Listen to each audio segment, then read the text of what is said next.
Wa ghayatul ilmi, dan tujuan dari ilmu itu, kalau kita belajar pengetahuan, al-amalu bihi, yaitu mengamalkannya.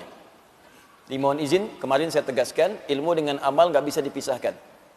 Justru ilmu itu akan mulai mendapatkan pahala melimpah ketika diamalkan. Anda belajar fikih sholat, kalau nggak pernah dipakai sholat, kapan datang pahalanya? Hanya berhenti di saat belajar saja. Makanya ayo teman-teman, jangan batasi di majelis ilmu. Anda yang kuliah pun, niatkan sebagai ibadah karena Allah. Begitu Anda bekerja, itu jadi pahala. Pernah nggak kepikir ke situ? Yang kuliah di ITB, di IPB, di UI, di IAIN, di UIN, dimanapun, coba niatkan sebagai ibadah. Nanti ketika diniatkan sebagai ibadah, untuk mengamalkannya, Allah akan permudah. Dan berkah nanti ilmunya. Berkah.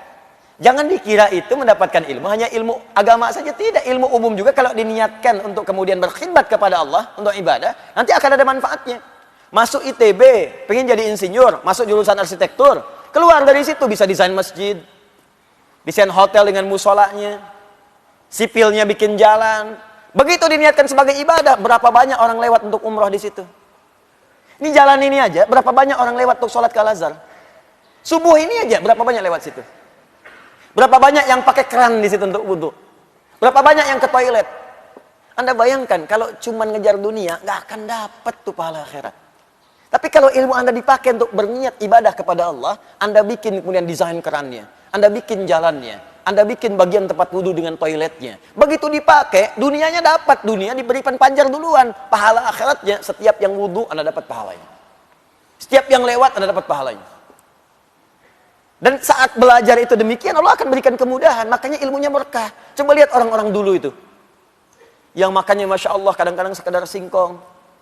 Ya, kadang-kadang ketemu nasi pun sehari cuma sekali. Itu pun dibagi lagi dengan 6-5 orang. Tapi dahsyatnya ilmunya berkah. Saya kalau lihat orang dulu belajar bahasa aja, jarang yang ada satu bahasa. Minimal 2. Bahasa Indonesia, bahasa Belanda. Never dong. Misalnya, mana si pitung? Belanda, dapat. Jepang, ada yang bisa bahasa Jepang. Orang dulu. Coba diplomat-diplomat dulu itu. Kayak Haji Agus Salim, berapa banyak bahasanya? Ya, Bung Hatta. Ya, Masya Allah. Insinyur Soekarno, misalnya yang lain-lainnya itu. Ya, mereka belajar. Dan yang paling dahsyat, ulama-ulama kita. Masya Allah itu. Ya, ulama-ulama kita itu dulu, bukan sekedar belajar. Kemampuannya luar biasa. Semua ilmunya bersanad. Kemampuan bahasa Arabnya, kemampuan Qurannya, bahkan tidak sedikit yang jadi mufti langsung di Masjidil Haram. Tidak sedikit di antara mereka. Dan namanya abadi sampai sekarang.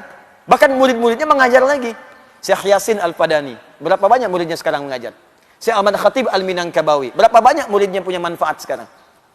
Jadi saya sarankan kalau kita mau belajar, dimanapun itu, termasuk Anda yang sekolah di kampus-kampus umum, ayo bikin konsep untuk ibadah. Dengan ilmu ini, saya akan berkhidmat. Ingat pesan saya, kalau Anda kejar akhirat, dunia akan ikut.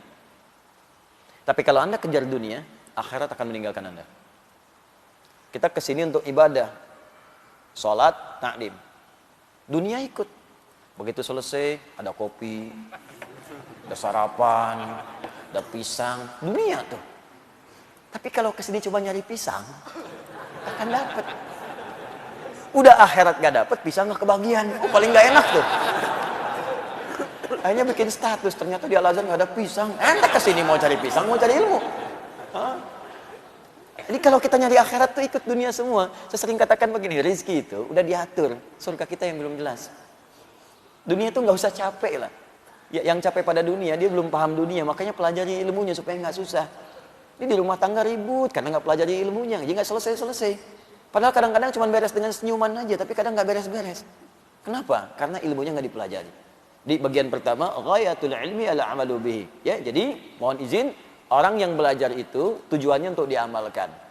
Kemudian itulah menjadi buah dari pengetahuannya yang bermanfaat untuk hidupnya di dunia dan bekalnya ke akhirat.